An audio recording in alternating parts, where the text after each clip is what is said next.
안녕하세요. 오늘의 데일리 뉴스레터에 오신 것을 환영합니다.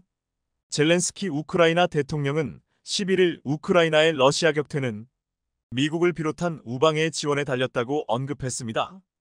AFP 통신 보도에 따르면 이날 기자회견에서 승리 계획 대부분은 미국의 지원에 달려 있다며 다른 파트너들도 마찬가지라고 언급했습니다. 우방이 지지한다면 러시아의 전쟁 종식을 강요하는 지름길이라고 강조한 것인데요. 이처럼 우크라이나는 미국을 비롯한 서방 동맹국과 한국에 러시아의 목표물을 공격하기 위해 장거리 무기 사용 승인을 요청해왔지만 미국은 서방과 러시아 간 직접적인 무력 충돌을 우려하여 장거리 무기로 러시아 후방 목표물을 노리는 것에는 반대해왔습니다. 이러한 상황에서 한국 새로운 소식도 들려오는데요. 글로벌 수출 대박 행진을 이어나가고 있는 대한민국에 FA-50경 전투기는 그야말로 승승장구하고 있습니다. 그런데 얼마 전 FA-50 수출이 유력하게 여겨지던 이집트에서 난데없이 중국산 싸구려 전투기에 패배했다는 충격적인 소식이 전해졌는데요. 이 소식에 드디어 한국을 이겼다고 축포를 쏘아 올리던 중국이 전 세계 친중 국가들에서 들려온 충격적인 소식에 얼이 빠져버렸다고 합니다. 게다가 이집트에서도 대반전이 일어나며 중국의 뒤통수를 2번 때렸다고 하는데 과연 무슨 일이 벌어지고 있는 것인지 자세한 소식 알려드리겠습니다. 아프리카에서 가장 강력한 군이라 불리는 이집트 군은 과거부터 오랜 고민거리가 하나 있습니다. 바로 노후화된 F-16입니다.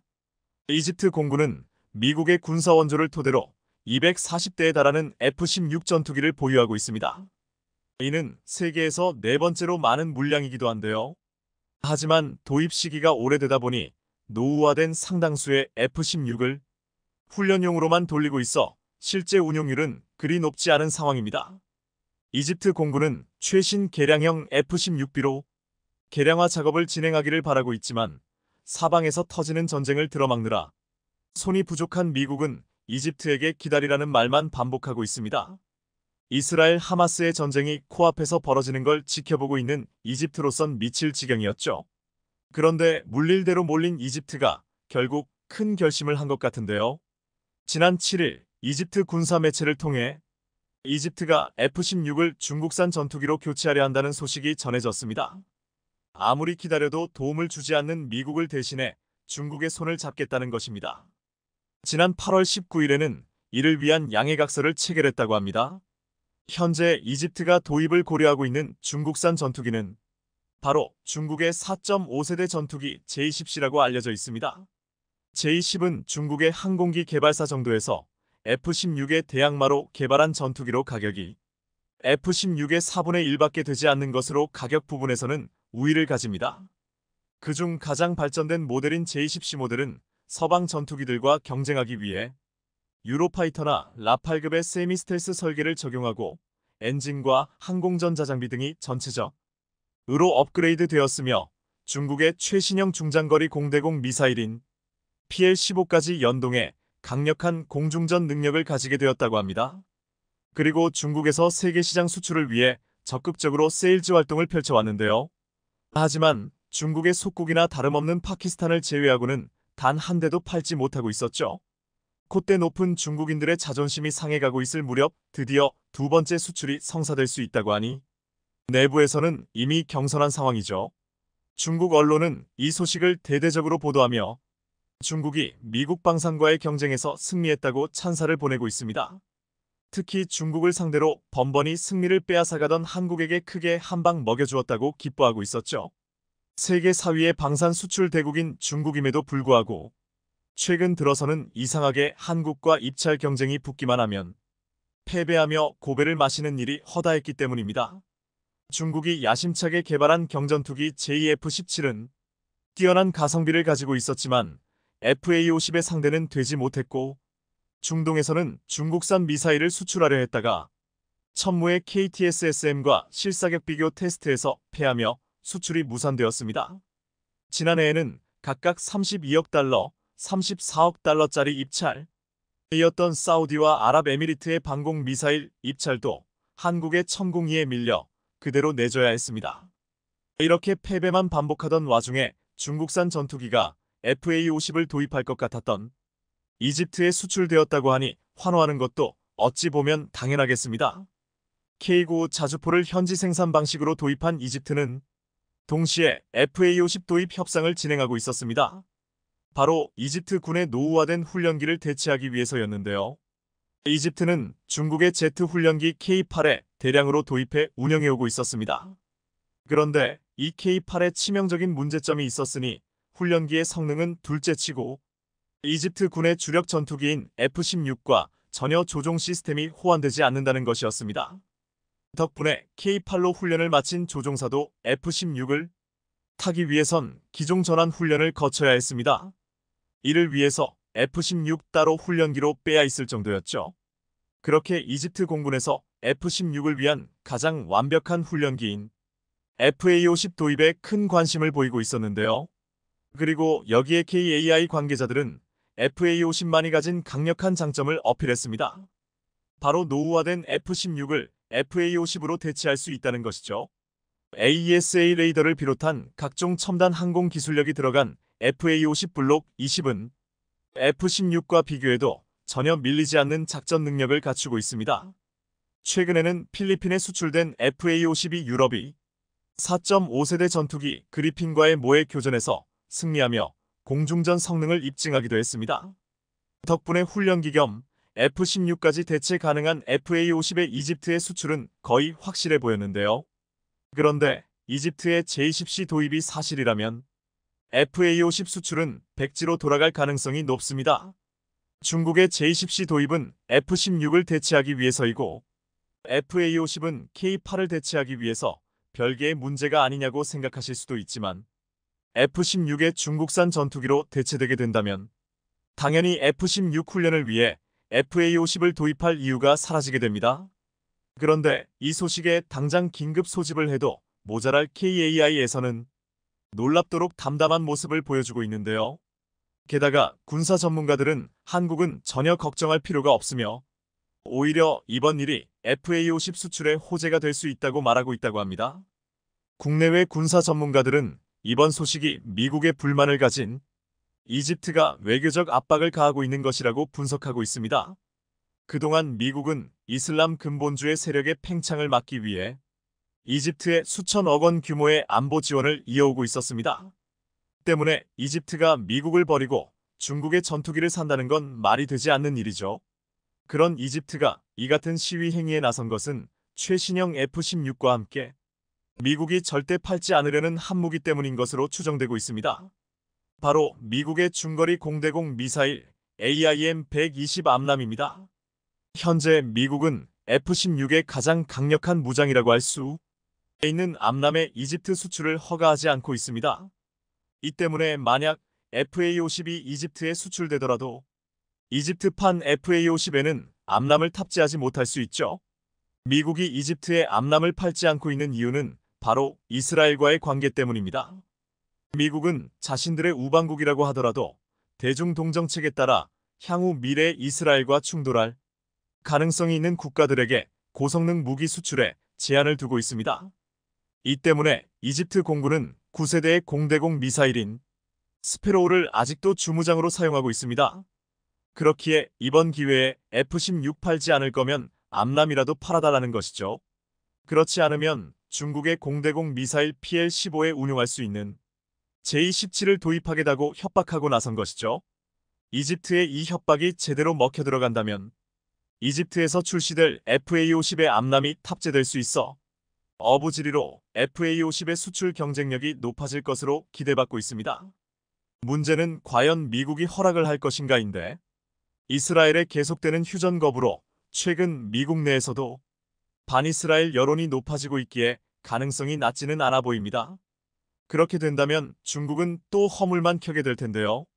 그래도 이집트가 중국과 전투기 수출 MOU를 맺어기에 계약을 폐지하기 어려울 수 있지 않냐고 생각하실 수 있지만 이집트는 러시아로부터 Su-35를 수입하는 계약을 맺고 이행 계약 직전에 취소해버린 적도 있는 나라입니다.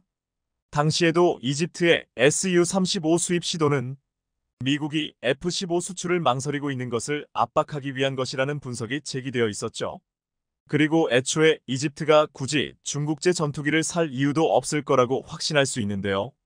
중국이 수출을 가장 적극적으로 추진하고 있는 전투기인 J-20C는 국제 무대 수주전에서 연전 연패를 기록하고 있습니다. 그것도 중국을 싫어하는 게 아닌 대표적인 친중 국가로 알려진 나라들에서 말이죠.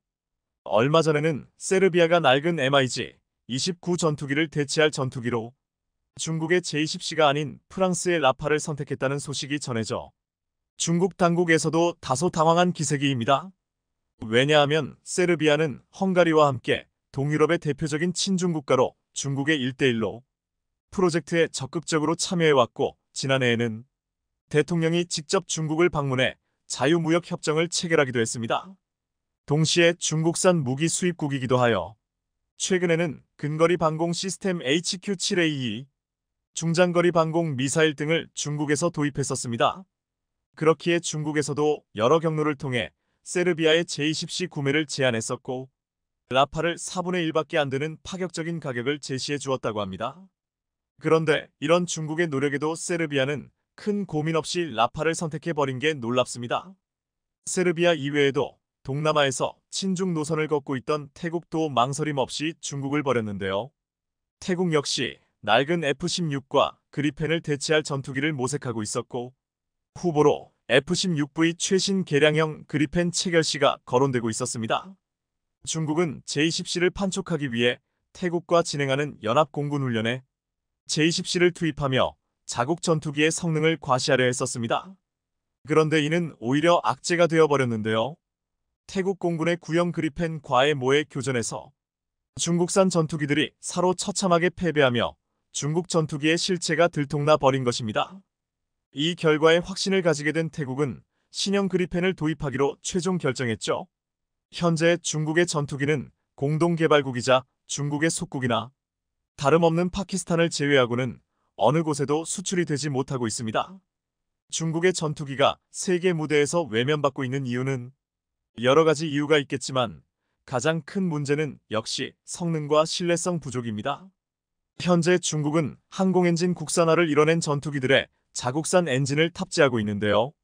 출력면에서는 상당히 발전을 이루었지만 출력의 지속성, 연료 효율 등의 측면에서 문제가 발생하고 있습니다. 중국 제-전투기 J-10C의 경우 다목적 전투기라고 하면서 6톤이 채 못 되는 무장 탑재량도 문제로 지적되고 있습니다. 추가 연료 탱크도 없어 작전 환경도 매우 짧다고 하죠. F-15, F-16 J-10C를 모두 몰아본 파키스탄의 파일럿은 전시 실에 대해 레이더 탐지 능력도 좋고 기동성도 괜찮은 편이지만 무장 탑재량이 적고 출력이 갑자기 떨어지는 문제가 있다고 말했습니다. 중국의 J-10C 전투기를 한국의 FA-50 같은 스테디셀러 전투기로 만들어 세계 전투기 시장을 석권하고자 하는 꿈을 꾸고 있지만 세계 시장의 벽은 생각보다 높고 견고했습니다. 중국이 삽질만 거듭하고 있는 지금 대한민국에 FA-50과 KF-21을 빠르게 세계 시장을 석권하여 전 세계 상공을 뒤덮는 날이 오기를 학수고대합니다. 중국군은 최근 두 가지 비중 있는 소식을 발표했습니다. 먼저 중국이 자랑하는 첫 중국산 항공모함인 산둥함에서 복무하는 군인들의 일상을 공개했는데요. 공개된 영상을 보면 아침 8시 임무 수행 시작을 알리는 명령과 함께 병사들이 바쁘게 움직입니다. 군인들은 이륙하는 전투기의 엔진과 불과 20m 떨어진 거리에서 굉음과 뜨거운 배기가스를 견뎌내며 구슬땀을 흘립니다. 하지만 군인들의 움직임이 어딘지 어설프고 허술하다는 평가가 잇따르고 있습니다. 전혀 숙련된 모습이 아니라는 지적인데요. 가뜩이나 산둥함의 성능이 수준이야라는 비판이 일고 있는 상황에서 미숙한 군인들의 모습까지 공개되자 수준 논란이 더욱 뒷받침되는 모습입니다. 두 번째는 야오닝함이 1년간 개조를 마치고 시범 운항을 하는 장면이었습니다. 공개한 사진들에는 랴오닝함이 전날 예인선 도움을 받아 랴오닝성 다롄 조선소를 나서는 모습이 담겨 있습니다. 지난해 2월 28일 보수와 업그레이드 작업을 위해 조선소에 들어간 직곡 1년 만의 항해였습니다. 지난해 외신들은 중국의 랴오닝함을 집중 조명했습니다. 중국이 옛 소련의 미완성 항모를 구입해서 겨우겨우 개조해 만든 그러니까 거의 퇴물로 평가되던 랴오닝함이 대대적인 수리 공사를 받고 있다는 점 때문이었습니다. 중국으로 온 지 얼마 되지도 않아 수리를 받아야 한다니 의아했던 것입니다. 하지만 이미 2021년부터 랴오닝함의 별명은 떠다니는 관이었습니다. 2021년 미국 전문 매체인 내셔널 인터레스트는 세계 5대 최악의 항공모함을 선정해 발표했는데 중국의 랴오닝함이 이 중 하나로 꼽혀 굴욕을 당했던 겁니다.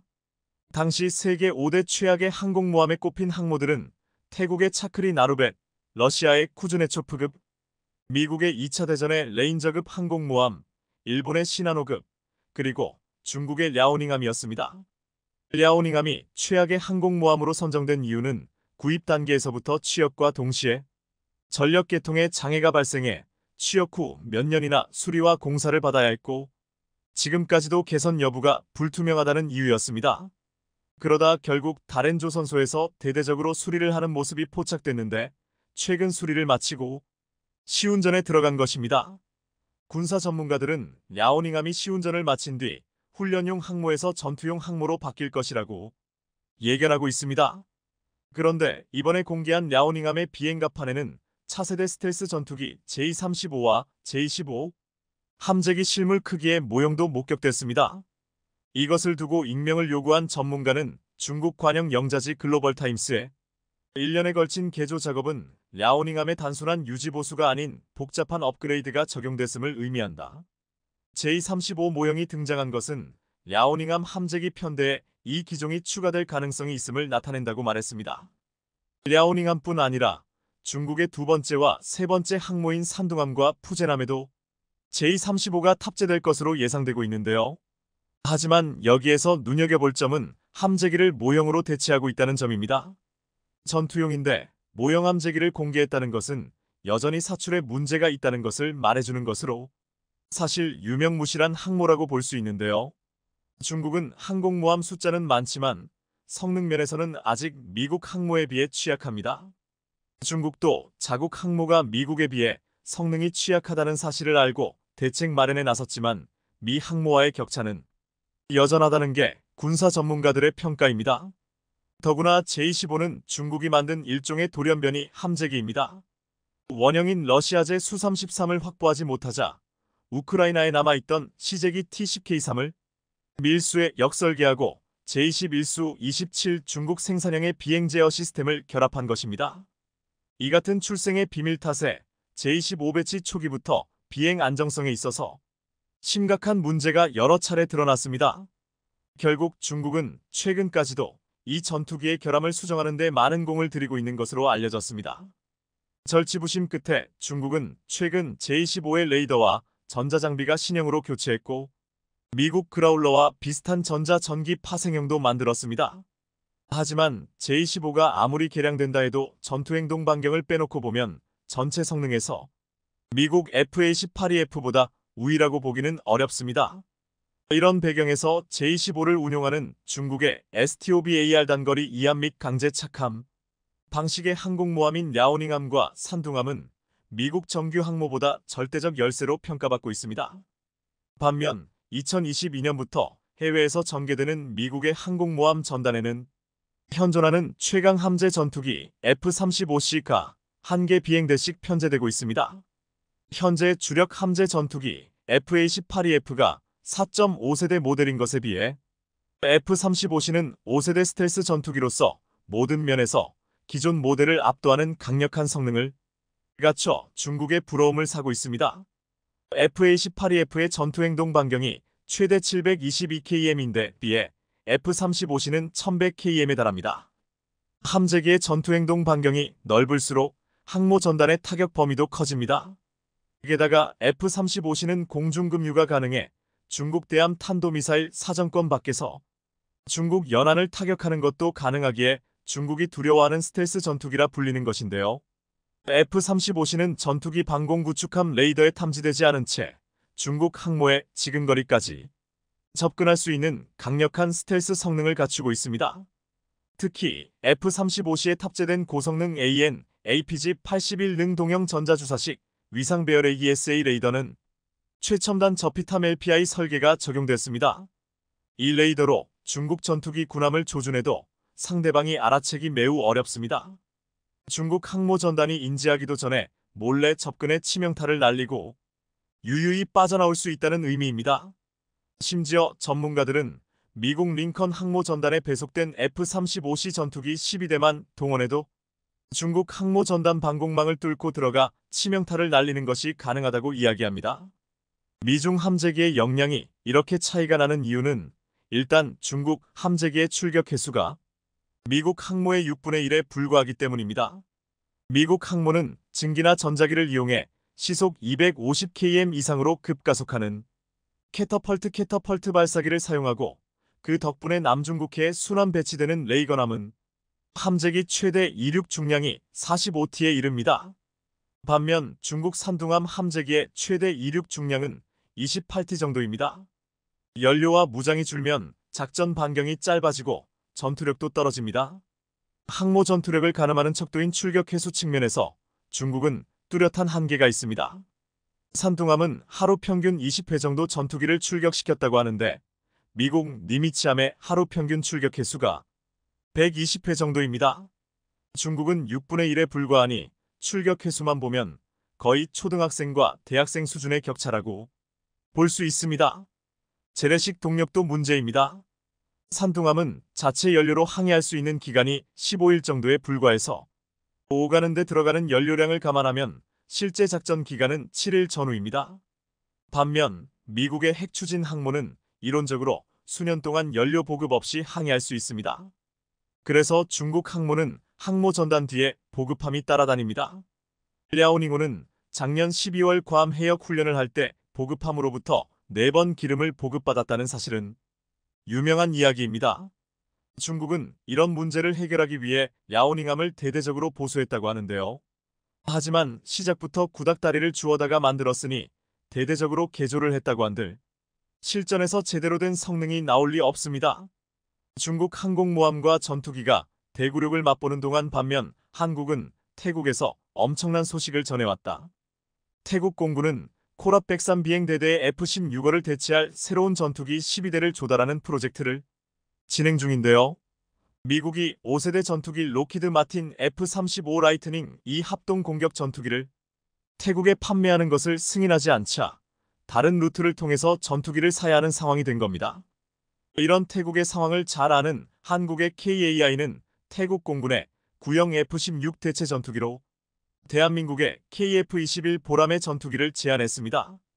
태국 공군의 새로운 전투기 조달 프로젝트에서 유력한 옵션으로 보이는 경쟁 기종과 비교했을 때 KF-21은 경쟁 기종보다 아직은 열세이긴 합니다. KF-21은 현재 프로토타입만 개발 중인 유일한 전투기니까 말입니다. 다른 후보들은 미국 보잉 F-15EX 이글 이 전투기, 로키드 마틴 F-16CD 블록 70-72 전투기, 스웨덴 사브 그리펜 EF 전투기 등이 있는데요. 이들은 모두 생산 준비된 기종입니다. 하지만 자세히 살펴보면 한국이 가장 좋은 조건을 가지고 있습니다. 일단 KAI는 태국 공군에 약 6,500만 달러의 가격으로 KF-21 전투기를 제공할 수 있다고 제시했습니다. 경쟁자들에 비해 아주 좋은 가격입니다. 또한 다소 라팔 전투기가 후보로 떠오를 수도 있지만 프랑스제 전투기는 경공격기를 제외하고 아직까지 태국에 도입된 적이 없습니다. 중국의 J-10C 전투기와 FC-31 전투기 역시 태국 공군과 시스템이 호환되지 않으면 참여가 금지된 러시아 역시 호환되는 시스템이 없습니다. 하지만 한국의 KF-21은 F-16AB ADF 전투기를 대체할 수 있는 좋은 옵션이 될 수 있습니다. 주로 공대공 전투에 주력하는 방공 전투 비행대대이기 때문에 태국 공군이 향후 조달할 예정인 미티어 공대공 미사일 능력을 활용할 수 있고 태국 공군이 이미 운용 중인 IRIS-T 단거리 공대공 미사일을 사용할 수 있기 때문입니다. 이보다 더 좋은 조건은 없습니다. 더구나 KAI는 태국 공군 T-50TH 골든이글과 마찬가지로 요구에 따라 기술 이전을 제공할 수 있다는 옵션도 넣었습니다. 태국 공군은 새로운 전투기 기종 선정을 위한 위원회를 구성한 것으로 알려졌는데요. 과연 태국이 최종 KF-21을 선택할지 귀추가 주목됩니다. 최근 중국의 신형 잠수함이 실종되는 사건이 일어나 중국의 대참사가 발생했습니다. 중국 핵잠 실종 사건에 이어 또다시 잠수함이 감쪽같이 사라지면서 중국에서 잠수함 연쇄 실종 사건이 벌어졌다고 해도 과언이 아닌데요. 반면에 한국 잠수함은 본격적인 상승 궤도에 올라 글로벌 방산 시장에서 승승장구하고 있다는데 자세히 알아보겠습니다. 얼마 전 중국 우한의 조선소에 정박해 있던 39호형 위안급 잠수함이 불현듯 사라지는 미스터리한 일이 벌어졌습니다. 특히나 여기서 눈에 띄는 점은 외신들이 중국 잠수함의 침몰 가능성을 제기했다는 건데요. 앞서 대만 자유시보는 지난달 중국 우한 양쯔강변 우창 조선소로 추정되는 정박지에서 중국의 39호형 위안급 잠수함이 알 수 없는 이유로 침몰했다며 수면에 기름 오염이 발생했고 크레인과 기름을 빨아들이는 장치도 발견됐다고 보도했습니다. 매체는 잠수함이 원인 불명으로 갑자기 침몰하면서 주변 해상에 엷은 기름막이 생겨 주변에 기중기선을 투입해 방제 작업을 벌였다고 설명했습니다.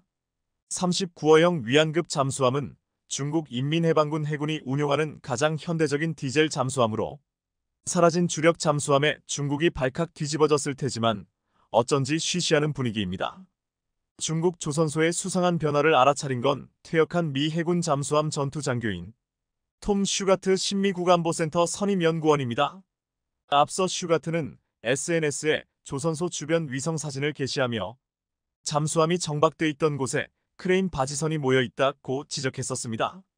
그러면서 그는 연이어 바지선이 모두 사라진 모습이 담긴 사진을 업로드했는데 그는 모든 게 다 끝난 것처럼 보이며 사고 가능성이 있다고 주장했습니다. 이와 관련해 수주인 대만 국방아카데미 전략연구소장은 중국 잠수함 침몰 원인은 내부 기계 고장이나 외부 충돌일 수 있다고 분석했습니다.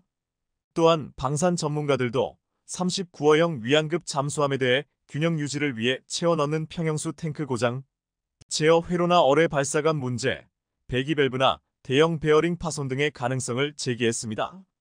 하지만 중국 조선소에서 무슨 일이 있었는지는 미제로 남을 가능성이 높은데 중국에서 자신들의 치부를 드러낼 리가 없기 때문입니다.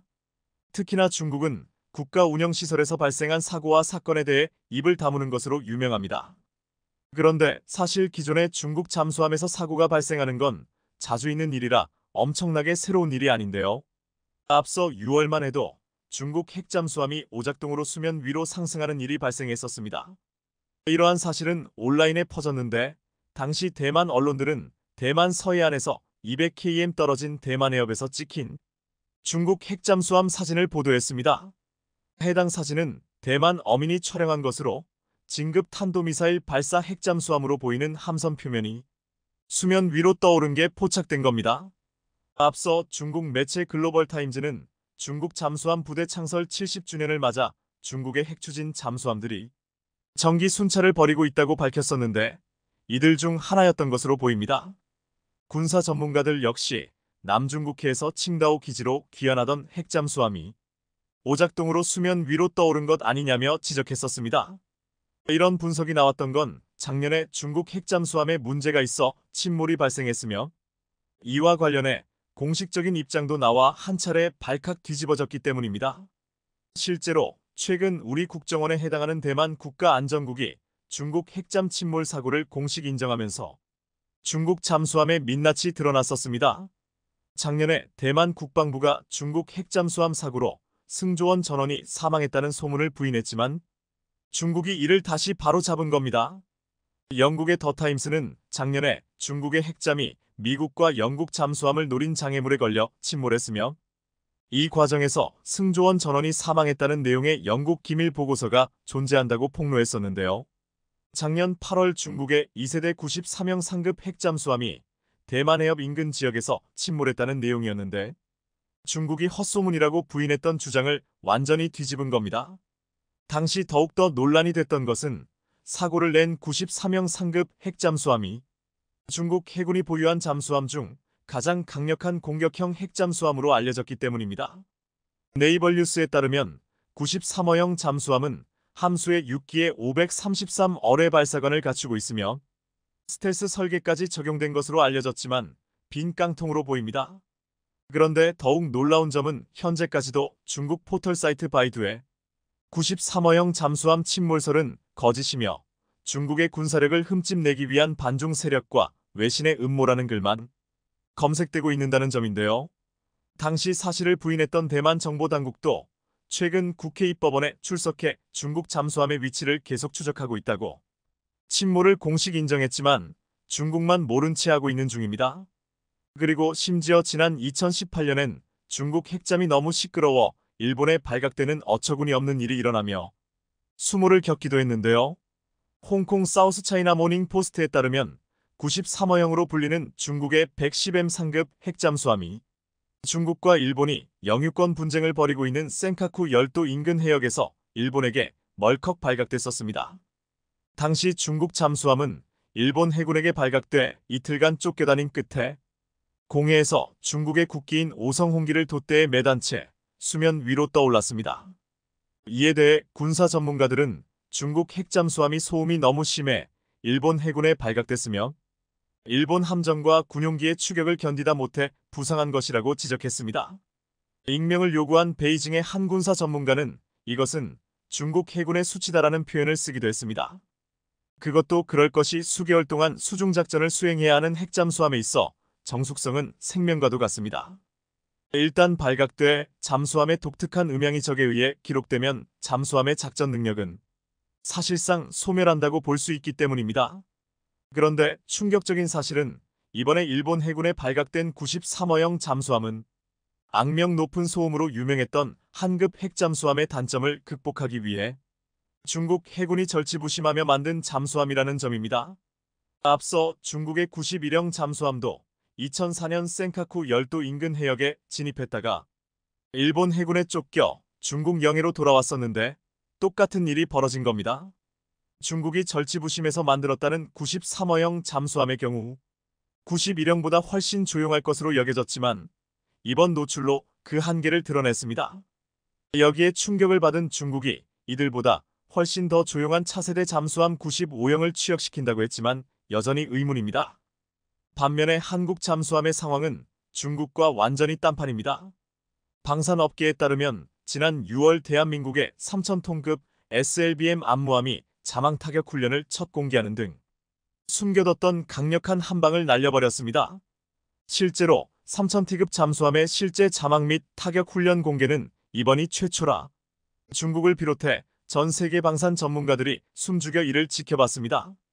그것도 그럴 것이 어뢰처럼 함정을 상대로 하는 중소형 무기뿐 아니라 지상의 고가치 표적을 노리는 대형 탄도미사일 SLBM 잠수함이라면 하나의 무기를 넘어 국가 차원의 전략적 자산이기 때문입니다.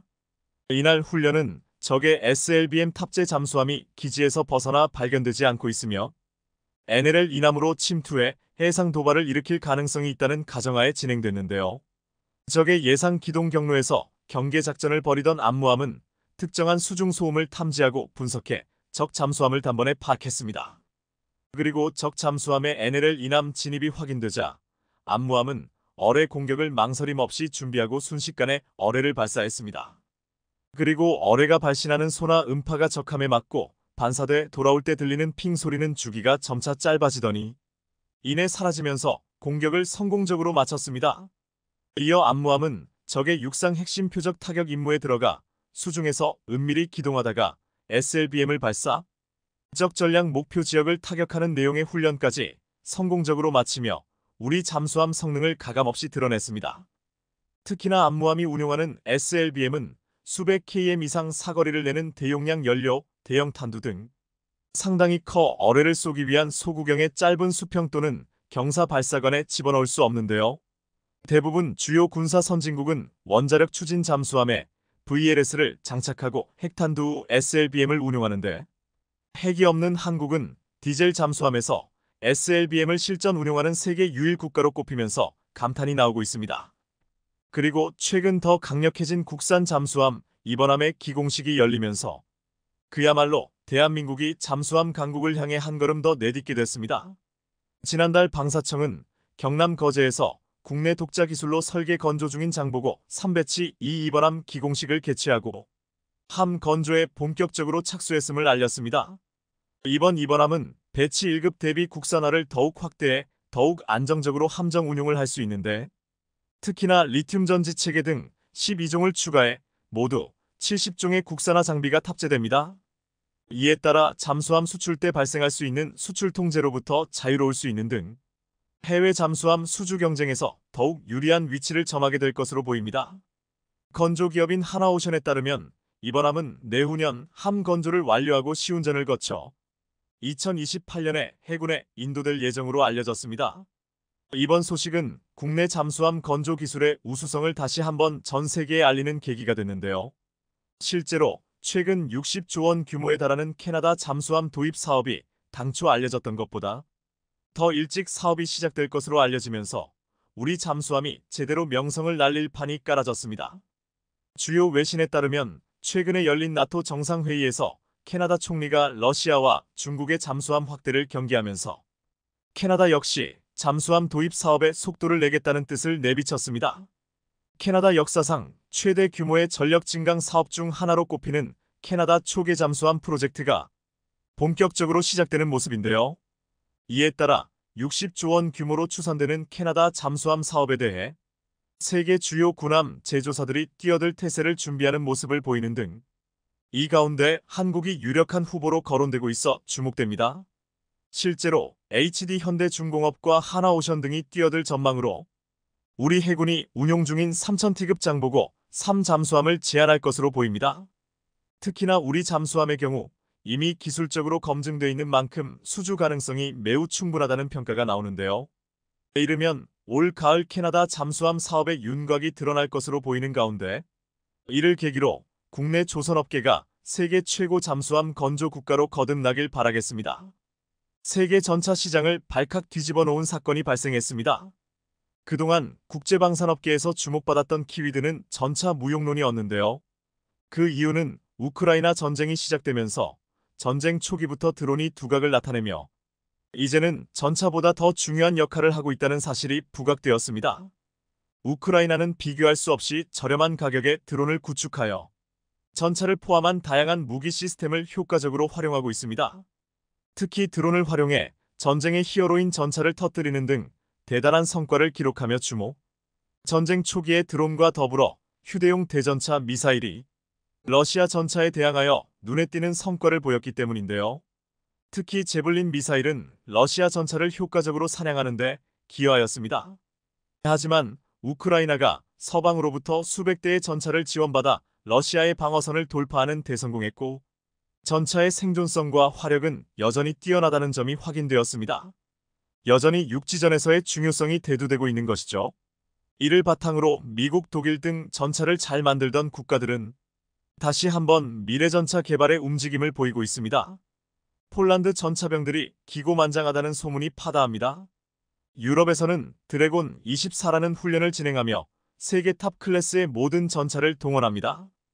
폴란드는 한국의 KEPL, 독일은 레오파르트, 미국은 에이브람스, 프랑스는 르클레르, 영국은 챌린저 등 자신들의 대표적인 전차를 동원하여 훈련에 참여하고 있는데요. 그런데 기동주행에서 우리 한국산 KE 전차가 놀라운 힘을 발휘했습니다. 굉장히 가파른 몇 킬로미터가량의 경사로와 고개들을 쉬지 않고 한 번에 올라가 버린 것입니다. 가파르고 험난한 골짜기는 쉽게 가기 힘들어 전차 로도 지그재그 모양을 그리며 올라가야 하는데 한국산 K만이 직선으로 한 번에 올라가 버린 것입니다. 다른 서방 전차들은 흉내도 못 내는 성능을 내는 K 전차를 가진 폴란드의 전차병들은 기고만장해지며 콧대를 높였습니다. 심지어 가파른 골짜기는 올라가는 도중 한번 멈춰서면 더 오르기가 힘들어집니다. 그런데 폴란드 전차병들은 경사로에서 멈추는 기행까지 선보이며 다른 국가들에게 한국산 K의 힘을 보여줍니다. 서구권의 다른 국가의 전차들은 뒤로 흐를 상황에서 한국산 전차는 전진과 멈춤이 자유로워 세계적으로 이 모습은 큰 충격을 불러왔습니다. 놀라운 성능을 가진 한국형 K 전차는 등장한 지 벌써 18년이라는 시간이 지났습니다.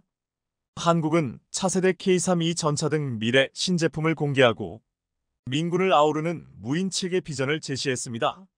특히 이번에 선보인 차세대 전차 모델에서 놀랄만한 기술이 들어가 화제가 되고 있는데요. 오늘은 K3 전차를 비롯해 어떤 신기술들이 소개되었는지 자세히 알려드리겠습니다. 연이어 벌어진 전쟁으로 차세대 전차 개발 경쟁에 가속도가 붙게 되었습니다. 한국을 비롯한 전 세계 방산 강국이 본격적인 경쟁에 뛰어들었는데요.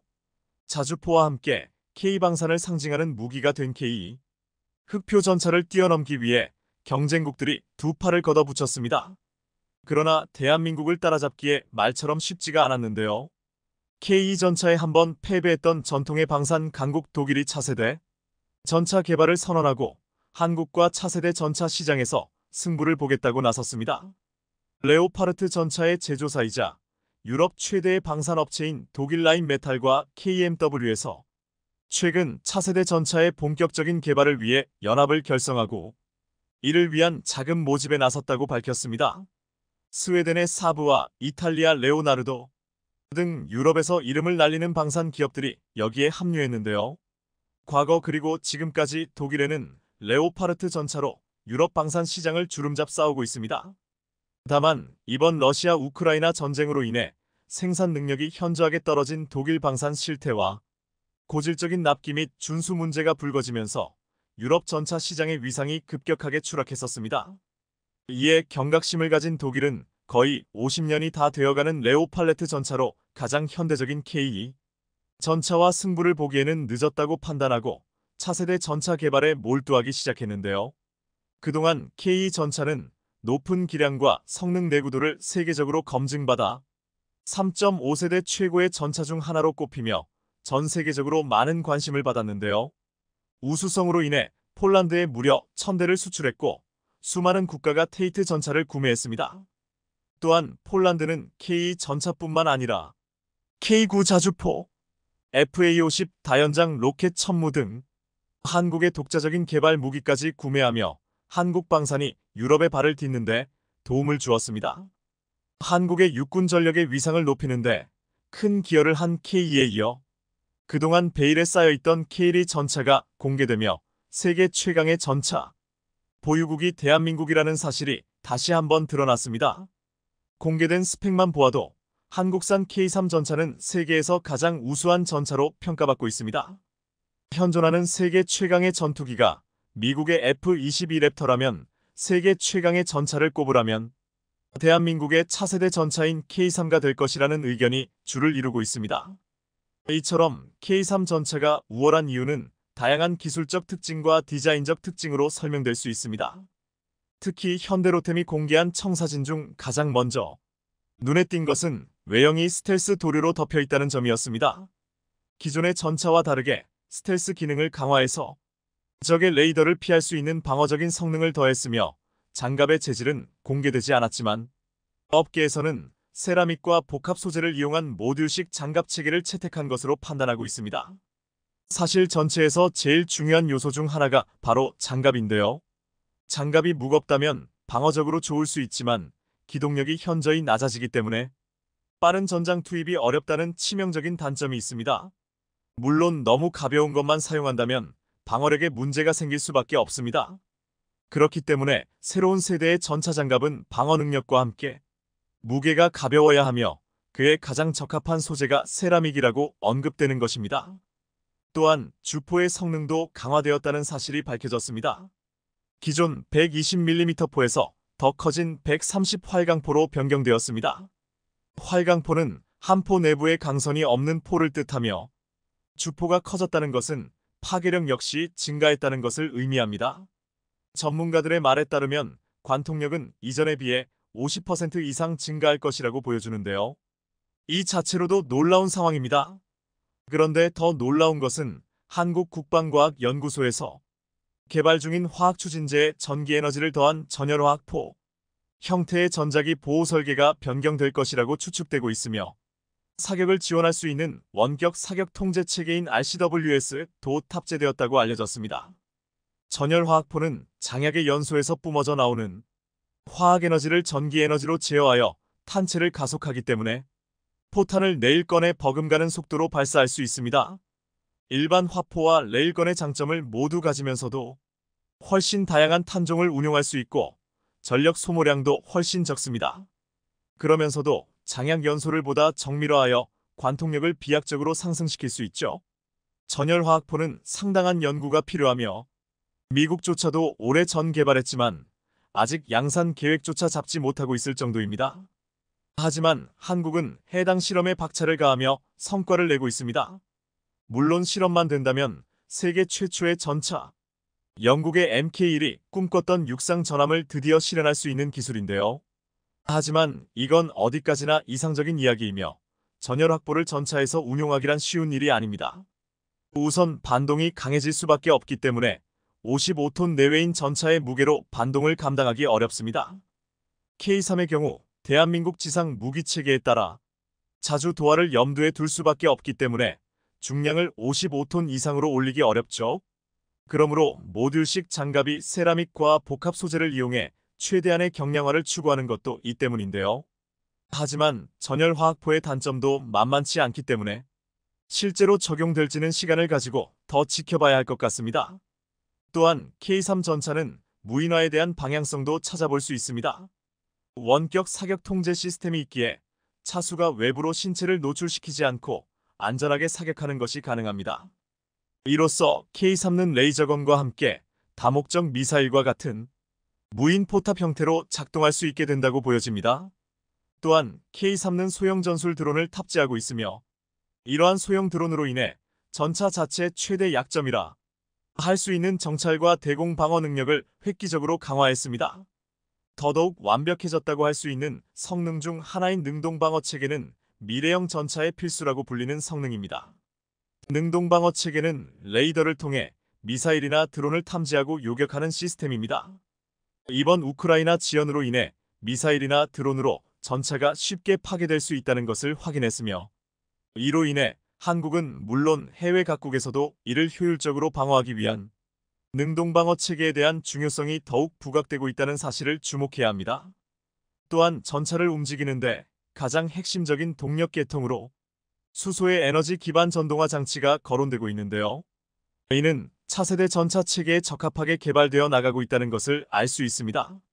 전차의 기본 중량이 상당하기 때문에 이를 감당하기 위해서는 강력한 동력 체계가 바탕이 되어야 하지만 이에 대한 정보는 정확히 공개된 바 없습니다. 궤도는 이미 레드백 장갑차에서 사용되는 고무 소재로 채택될 확률이 높습니다. 고무 궤도는 기존과 대비해 무게가 가볍고 소음이 적어 스텔스 기능에 유리하다는 장점을 가지고 있습니다.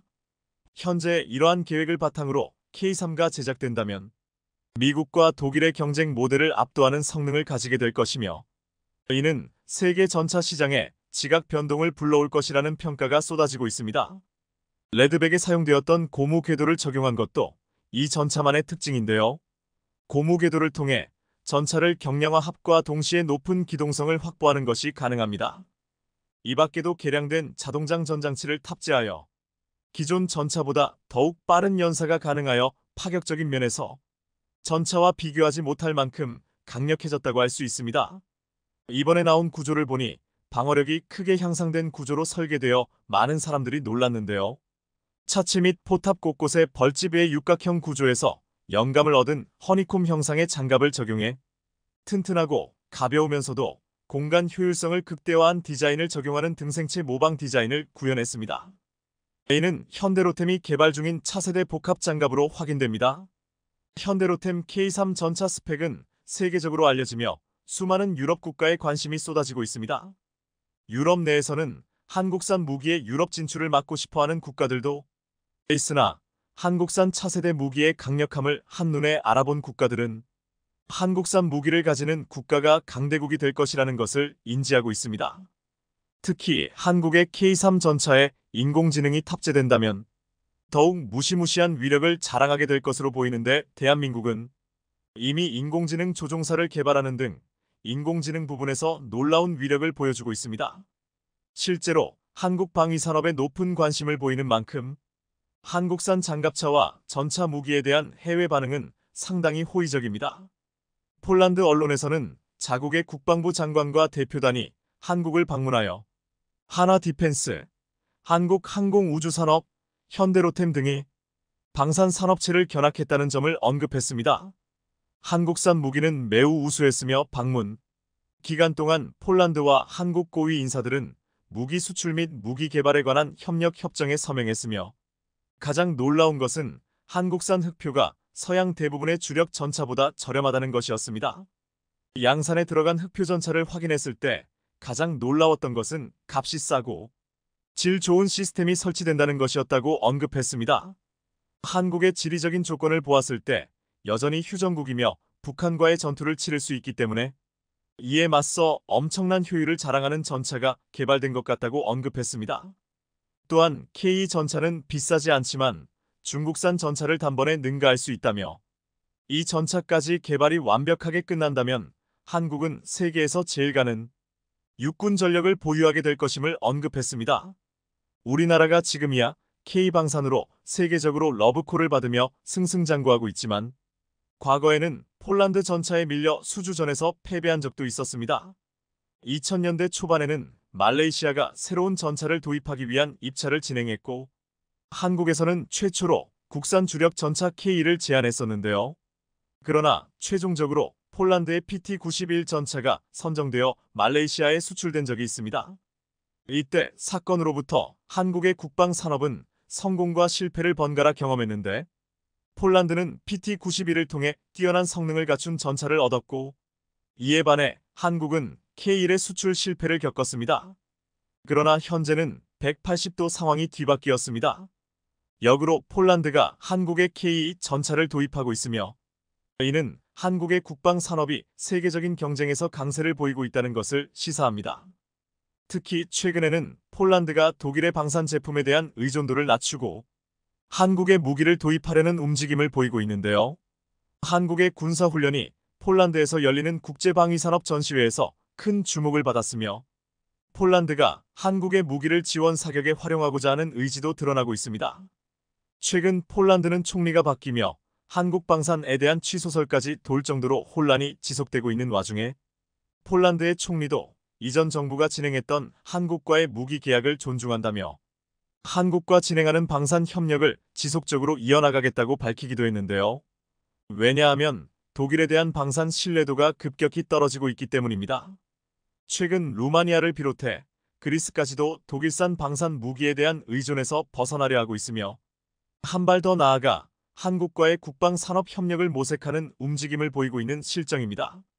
그리스는 경제적으로도 회복하면서 독일에 대한 의존도를 낮추고자 하고 있습니다.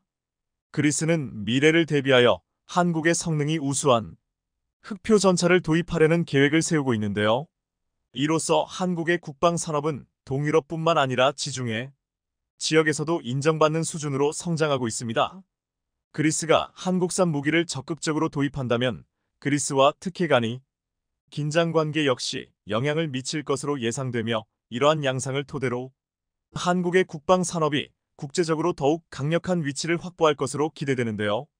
한편 그리스와 오랜 앙숙으로 평가받는 튀르키예에도 한국의 전차 시장에 완전히 푹 빠져 지난 3월 폴란드에서 열린 국제방위산업 전시회에 참석한 애틀랜틱 다이내믹스는 터키 군사 전문지 디펜스히와의 인터뷰를 통해 한국형 파워팩을 소개하는 시간을 가졌는데요.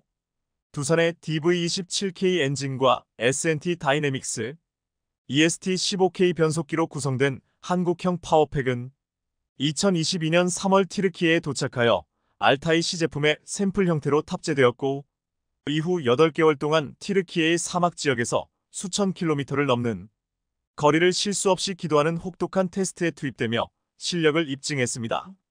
이 과정에서 한국형 파워팩은 테스트 도중 단 한 번도 고장나지 않았고 테스트 결과에 만족한 터키 정부는 곧장 알타이 100대 분량의 파위팩을 주문했는데요. 이 수출이 사실 굉장한 의미를 갖고 있습니다. 한 나라의 방산 기술력 수준을 평가할 때 주로 항공 분야에는 엔진을 보고 육상 플랫폼에서는 파워팩의 기술력을 비교해보며 해당 국가의 높은 기술력을 평가하고 합니다.